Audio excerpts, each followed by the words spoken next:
ঝালকাঠির নলছিটিতে পুরাতন ঝুঁকিপূর্ণ ভবনে চলছে পাঠদান। নলছিটির ৬০ নং ১৪ বড়িয়া সরকারি প্রাথমিক বিদ্যালয় চলাকালীন সময় বৃষ্টি হলেই ক্লাসরুমে পড়তে থাকে পানি, নষ্ট হয় শিক্ষার্থীদের বই, খাতা, স্কুল ড্রেস।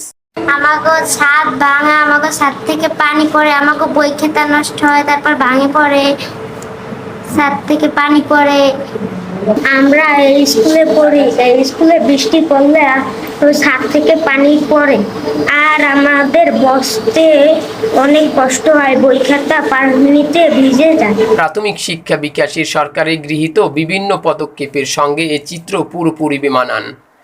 বিগত সরকার প্রাথমিক শিক্ষার বিকাশে বিভিন্ন উদ্যোগ নিয়ে এলেও চরমভাবে অবহেলিত পুরো ঐতিহ্যবাহী সরকারি প্রাথমিক এই বিদ্যালয়টি। ১ শ্রেণী থেকে শুরু করে ৫ম শ্রেণী শিক্ষার্থীদের ক্লাস করানো হয় পুরনো এই ভবনটিতে।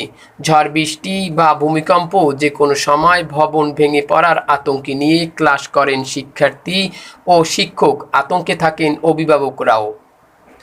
পাঠদানের ন্যূনতম পরিবেশ না থাকায় ও ভবনটি ঝুঁকিপূর্ণ হওয়ায় শিক্ষার্থীদের উপস্থিতি দিন দিন কমেই আসছে। প্রতিনিয়ত এই বৃষ্টির কারণে যে পানি পড়ছে, সে কারণে আমাদের শ্রেণী কার্যক্রমে অনেক সমস্যা হচ্ছে।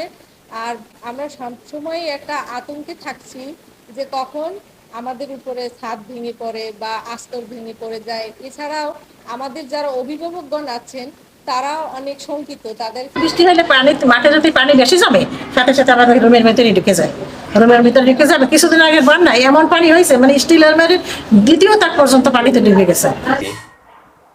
পুরনো স্কুল ভবনটি দেয়াল ও ছাদের বিভিন্ন অংশ খসে খসে পড়ে, দিন দিন ঘটছে মাঝে মধ্যে দুর্ঘটনা।